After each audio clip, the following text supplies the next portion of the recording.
तो नरेंद्र मोदी किस खेत का मूल्य है? उतना बड़ा झूठ बोलने वाला, उतना बड़ा लबड़ा, उतना बड़ा बेईमान, दलितों का विरोधी, गरीबों का विरोधी, पिछड़ी का विरोधी ना कोई प्रधानमंत्री हुआ था। का प्रधानमंत्री 100% झूठ बोले तो देश का भला भगवान करे, अल्लाह करे, खुदा करे। ऐसी परिस्थिति में मां प्रधानमंत्री के कितने दावेदार हैं, उसमें अगर सबसे पाक साफ, वंशवाद से मुक्त, परिवारवाद से मुक्त, ईमानदार व्यक्ति, गरीबों के मसीहा, देश के प्रति श्रद्धा संपन्न प्रधानमंत्री जो हमारे वर्तमान है, वो आदमी जो है इस देश की आज़ादी को ही झूठा साबित कर रहा है। वो कहता है कि मेरे पहले के जितने प्रधानमंत्री हुए किसी ने कुछ नहीं किया है। सबसे बड़ी बात यह है। दूसरी बात कि वो संविधान का धज्जी उड़ा रहा है, संविधान की तोड़ने की हर कोशिश की जा रही है। वो आरक्षण को समाप्त करने पर तुला हुआ है और वो जो कहा कि न खाऊंगा और न खाने दूंगा, भ्रष्टाचारियों को छोड़ूंगा नहीं, लेकिन दोनों उल्टा हो रहा है। उनके काल में 9 साल के काल में 33 गो पूंजीपति इस देश के 40,000 करोड़ रुपया लेकर भाग गए और आज तक उनको एक आदमी को इन्होंने गिरफ्तार नहीं कराया, वापस नहीं कराया, ना उनकी संपत्ति को जब्त किया। नंबर 2, जब उन्होंने 2019 में जो चुनाव का वक्त आया तो उन्होंने कहा कि आप मुझे वोट दीजिए, मैं 2 करोड़ नौजवानों को आपका नौकरी दूंगा, जितने विदेश में जमा धन है स्विट्जरलैंड वगैरह में उसको मैं लाऊंगा, प्रत्येक व्यक्ति को 15 करोड़ रुपया दूंगा और मैं देश को खुशहाल करूंगा, अपनी सीमा को सुरक्षित रहूंगा। मेरे एक आदमी का अगर हत्या करता है हमारा दुश्मन, तब उसके 50 की हत्या करा दूंगा। मैं मनमोहन सिंह नहीं हूँ, मेरी सीना 56 इंच की है। आज चीन ने हमारी बहुत सारे इलाके को अपने नक्शा में दिखा रहा है, कर रहा है कि अरुणाचल मेरा ही है, स्काई चीन हमारा ही है, सारे हिंद चीन को कहता है हमारा, एशिया महासागर को कहता हमारा ही है। और उसके बावजूद साहब के काल में 40,000 वर्ग मील 1962 में कब्जा कर ली गई। इसके बाद बहुत सारे ज़मीन को कब्जा कर लिया गया। अब मोदी जी के कान पर जू नहीं रंग रहा है। मोदी जी कहा कि न खाऊंगा न खाने दूंगा, बात ठीक है, कहा कि भ्रष्टाचारियों को छोड़ूंगा नहीं। गजब का बात, इनकी दोहरी नीति है। एक तरफ कहते हैं कि भ्रष्टाचारी को छोड़ूंगा नहीं, 3 दिन पहले मध्य प्रदेश में भाषण करते हैं 70 लाख हजार करोड़ के घोटालेबाज, सिंचाई और सहकारिता कि अजीत पवार को मैं जेल भेजूंगा, उनकी पत्नी को जेल भेजूंगा। छगन भुजबल और अजीत पवार उनकी लोग मिल गए मोदी जी के साथ, तो वो उप मुख्यमंत्री हो गए। भुजबल जो है मंत्री हो गया। ईडी ने 3 दिन पहले उनका नाम हटा दिया केस से। उसके बाद आइए इधर जब आपके बंगाल है, शुभेंदु अधिकारी पर ईडी बैठा, उन पर केस चार्ज हुए। आज जब वो बीजेपी में चला गया तो दूध का धुआं हो गया। प्रताप राणे जब मुख्यमंत्री थे, हाउसिंग घोटाला हुआ। आज जब वो बीजेपी में चले गए तो वॉशिंग मशीन में साफ हो गए। आसाम का मुख्यमंत्री कांग्रेस का था, जब उसमें घोटाला हुआ तो ऊपर ईडी और सीबीआई का इंक्वायरी सेटअप हुई, और जब कांग्रेस में बीजेपी चला गया तो दूध का धुआं हो गया। तो मसला यह है कि उन्होंने कहा कि महंगाई पर हम रोक लगाऊंगा।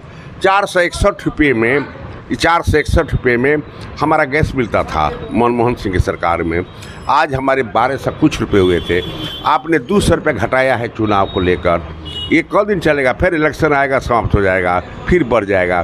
पेट्रोल आप रूस से ले रहे हैं, सबसे सस्ता देता है, सबसे सस्ता, बुझे कि नहीं, उतना सस्ता है कि आप जोड़ लीजिए $90 एक बैरल है। $1 का दाम हो गया हमारा रुपया 83 रुपया कुछ पैसा। आप गुना करके देख लो कि एक बैरल में 157 लीटर होता है तो कितना पैसा हो गया। ये कहते हैं कि 31 लाख हजार करोड़ केवल हमको पेट्रोलियम से फ़ायदा हुआ है। देश की जनता भूखों मर रही है। 10 दिन पहले हमारे यहाँ पे प्याज कितना में बिका, 700 रुपये किलो बिक गया, 150 रुपये किलो बिका, बाद में 40 में हुआ।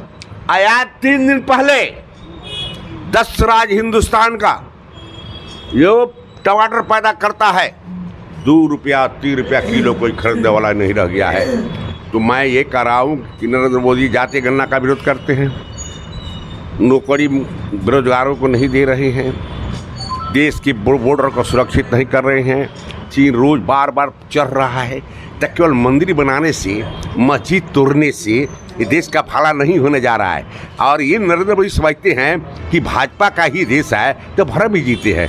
1 अरब 40 करोड़ लोगों का देश है।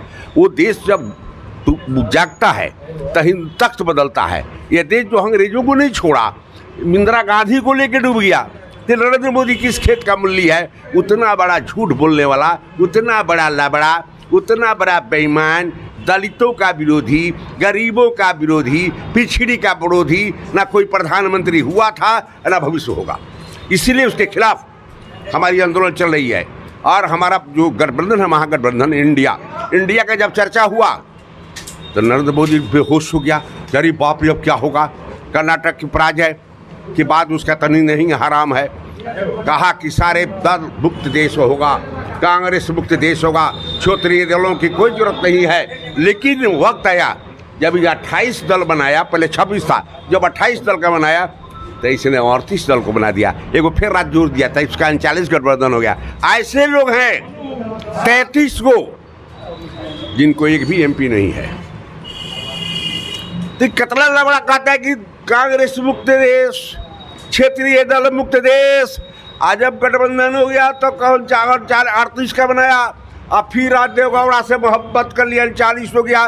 तो कितना सच बोलता है, कितना झूठ बोलता है। जब देश का प्रधानमंत्री 100% झूठ बोले तो देश का भला भगवान करे, अल्लाह करे, खुदा करे। ऐसी परिस्थिति में महागठबंधन जो है, आपको जो इनके खिलाफ आवाज़ बुलंद किया है, और चुनाव का परिणाम जो है हमारे पक्ष में होगा। अभी जो 7 चुनाव स्टेट में हुआ है, इसमें 4 महागठबंधन जीता है, जबकि मोहब्बत से लड़ाई नहीं लड़ा, तीनों लड़ गया कहीं कहीं। अगर एक लड़ा होता तो गाता न पता चलता। अभी उत्तर प्रदेश में योगी जी बहुत भाषण मार रहे थे, देखो कितना वोट से हार गए हैं, 45,000 से हार गए। तो वो में अगर मायावती नहीं लड़ती तो पता नहीं चलता कितना वोट से हारते।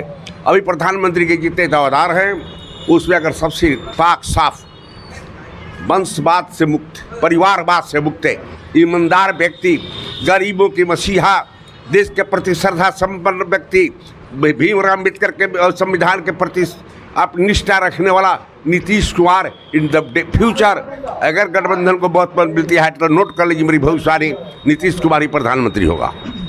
सर, गुजरात का जब बेटा प्रधानमंत्री बन सकता है तो आखिर बिहार के बेटा जो नीतीश कुमार है उनसे आखिर भाजपा वालों को क्यों जलन हो रही है? अरे भाई, जब भाजपा की बात करते हो, जब मीरा कुमार राष्ट्रपति के चुनाव लड़ गई, जब मीरा कुमार राष्ट्रपति के चुनाव लड़ गई तब भाजपा के को लोगों ने वोट दिया?